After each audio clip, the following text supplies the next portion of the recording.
अरावली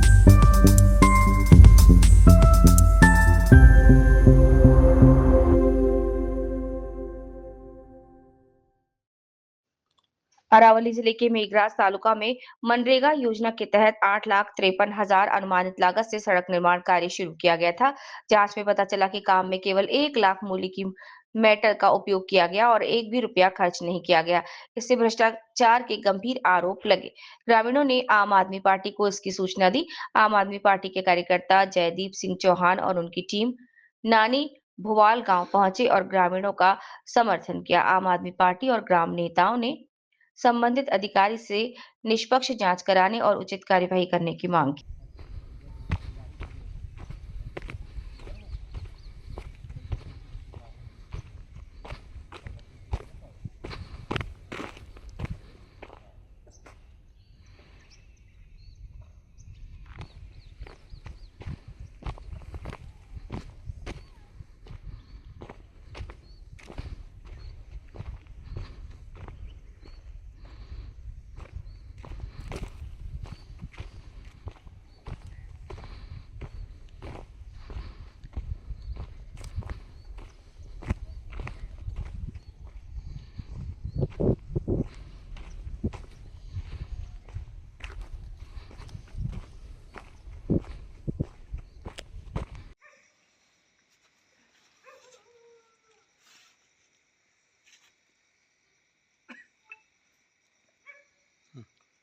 जयदीप सिंह चौहान, प्रदेश संगठन मंत्री, आम आदमी पार्टी गुजरात।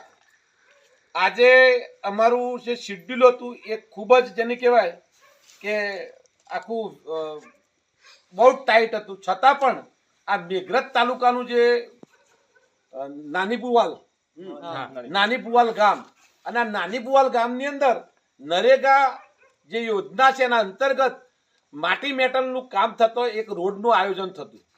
એ રોડની મૂળભૂત રકમ લગભગ 8,51,000, જેમાં સાઈડ ચાલી પ્રમાણે 5.5 લાખ રૂપિયાનો મૂળ મુદ્દાવાલ આ રોડ ઉપર વાપરવાનું એવું સરકાર દ્વારા શું આખું આયોજન થયેલું। અહીંયા દુઃખ વાત એ થાય કે આટલા બધા પૂર્વ માજી સરપંચ પણ આ ગામના ઉપસ્થિત છે, અત્યારે વર્તમાનની અંદર ડેપ્યુટી સરપંચ પણ જ્યારે ઉપસ્થિત છે, પણ આ ગામના આગેવાન એવા નટુભાઈ દ્વારા આ વસ્તુને જ્યારે જે તે એજન્સી સાથે કામ કરતા કોન્ટ્રાક્ટર હોય કે જેસીબી ચાલક હોય કે જે વ્યક્તિઓ હોય કે ભાઈ એ મેટલ કેમ નથી નાખીને તમે ડાયરેક્ટ માટીકામ કેમ કર્યું છે, ત્યારે જે તે વ્યક્તિઓ દ્વારા એવો જવાબ મળ્યો કે ભાઈ આ રીતે જ કામ થવાનું છે। ક્યાંકનું ક્યાંક એમના દ્વારા રાતના 1 વાગે આમ આદમી પાર્ટીના કેટલાક કાર્યકર્તાઓ, જે સ્થાનિક કાર્યકર્તાઓ, તાલુકાના કાર્યકર્તાઓ, ભાઈ જનેશ હોય, અન્ય આગેવાનો હોય, એનું સાથે રાખી અને આ કામને રોકાવાનો પ્રયત્ન કર્યો। આજે અમને જાણ કરતો અમે આ સ્તર ઉપર આવ્યા છીએ, લોકોનું સાંભળ્યા છે અને સાંભળતે એવું થયું છે કે ભાઈ 8.5 લાખનું કામ એક જ રાતની અંદર જેને કહેવાય કે આ લોકો બનાવીને જેને ભ્રષ્ટાચાર આદરી અને નીકળવાની કોશિશ કરતા હતા। તો સૌથી પહેલાં તો હું આ લોકોને અભિનંદન આપું છું અને એટલા માટે અભિનંદન આપું છું કે આ ચોર જે લોકો છે, જે સામાન્ય જનોના ટેક્સના પૈસા આ રીતે ચાવ કરવાની જે આદતો ધરાવે છે, એમને આ લાલ બત્તી સમાન છે। મેં આ બાબતને લઈ ગંભીરતાથી માનનીય ડીડીઓ સાહેબશ્રીને, માનનીય ટીડીઓ સાહેબશ્રીને વોટ્સએપ મારફતથી અને ટેલિફોનિક દ્વારા મેં જાણ કરી છે। આ કામ રોકાયેલું છે।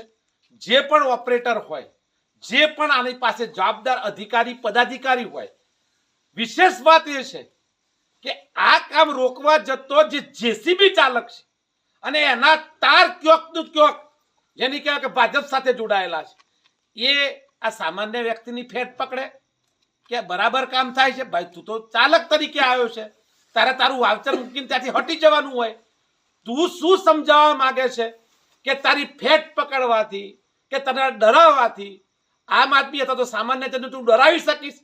એ ભાઈને હું સાવચેત કરવા માંગુ છું।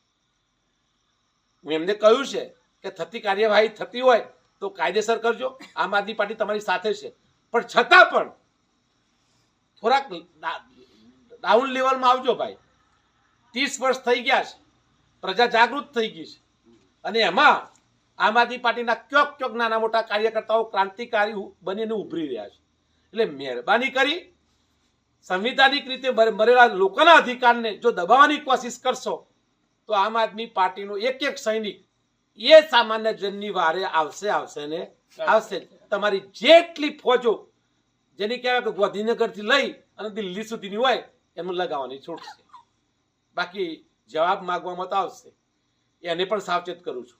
વચ્ચે વાત કરી લો કે ટીડીઓ સાહેબને ફરીથી કહું છું, વિનંતી આ વિડીયોના મારફતથી, કે તાત્કાલિક ધોરણે ન માત્ર નાની પુવાલ ગામે જલ સે નલ હોય કે નલ સે જલ યોજના અંતર્ગત હોય, આ નરેગા યોજના અંતર્ગત હોય, મારા માનનીય ધારાસભ્ય શ્રી ચેતરભાઈ વસાવાએ સમગ્ર ગુજરાતની અંદર છોટાઉદેપુર હોય કે દાહોદ હોય તો આ જે ભ્રષ્ટાચારને છતો કર્યો છે, ઉજાગર કર્યો છે, ક્યાંક ને ક્યાંક આ ભ્રષ્ટાચારની બદબુ અને ગંધ અરવલ્લી મેઘરજમાં પણ આવી રહી છે. તમે તમારી કલમ અને તમને જે સીટ ઉપર પ્રજાના ટેક્સથી તમે બેઠેલા છો એ કલમનો સદુપયોગ કરવાનો સમય પાકી ગયો છે. આ ભ્રષ્ટાચારીઓને ખુલ્લા કરો, નહીં તો જેલને હવાલે કરો, નહીં તો પછી તમે તમારી સીટ છોડવા માટે તૈયાર રહો. આ બંનેમાંથી એક કરવું પડશે. તમે ભ્રષ્ટાચારીઓને અત્યાર સુધી કદાચ સાવરતા હોય, કદાચ શબ્દ વાપરું છું, તો છોડી દેજો. આમ આદમી જાગી ગયો છે, સામાન્ય જન જાગી ગયો છે. તો હું આશા રાખું છું કે આટલી ટૂંકી વાતમાં તમારા સુધી પૂર્ણ મેસેજ મળે. જય હિન્દ, જય ભારત.